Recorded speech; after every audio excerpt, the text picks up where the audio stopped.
Could Dennis Rader, aka BTK, been engineered to do what he did? Anytime a new documentary about BTK comes out, I watch it. This Netflix one is next, but kids' sports keep getting in the way. I was actually in Park City, Kansas for the state wrestling championship on the day that BTK was arrested. We saw all the police and the SWAT on our way to lunch at Wendy's down the street. And that moment cemented my interest in true crime. The fact that a serial killer could just be living in your neighborhood. There's a long-held theory that I also believe that serial killers, not all, but some, were engineered by the government to do their heinous crimes. I think personally, just to see if they could. It was during the Cold War, and we know the kind of crazy projects and studies that they did during that time. So let's see if we can connect BTK to any mind control programs.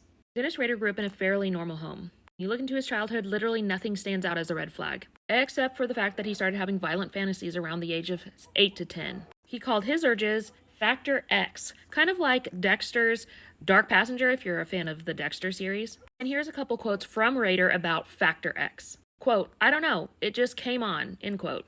And quote, "It was like something was put in me," end quote.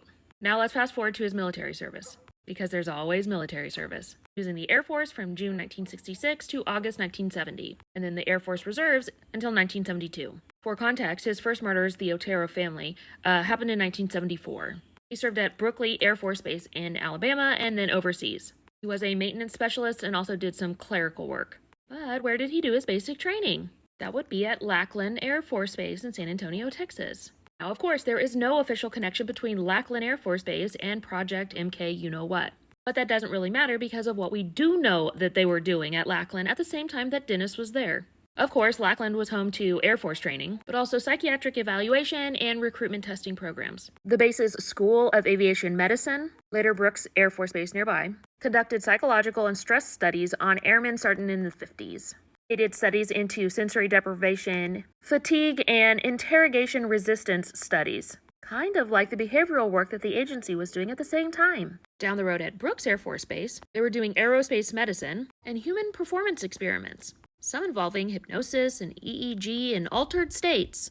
Now, it is very possible that Lackland and Brooks Air Force Base shared personnel that crossed over with the agency. We do know that the Air Force at that time was doing behavioral research. There was Project SHAD, which was chemical and biological agents. Oh, and then Project Pandora, that dealt with microwave auditory effects. You know, the voice of God or voice to skull, the Fry effect, where they can make people think they're hearing voices.